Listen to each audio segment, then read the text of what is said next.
Hello mga madi, maayong udto, yes, udto na din. So, my chef mode. So, nagluto akong chef. O, kasi nga lang na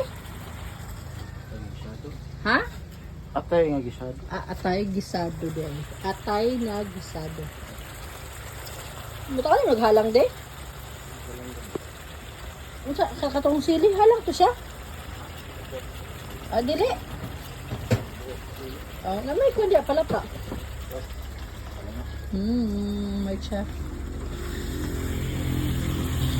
Mukha ng iroan eh. Oh my God, ang duha oh. Di ba nagkomento yung giluto sa una? Pagka-slice? Atay gisado. For our lunch. Lunch naman with the babies. Nanood to sa kanan. Thank you for watching, guys.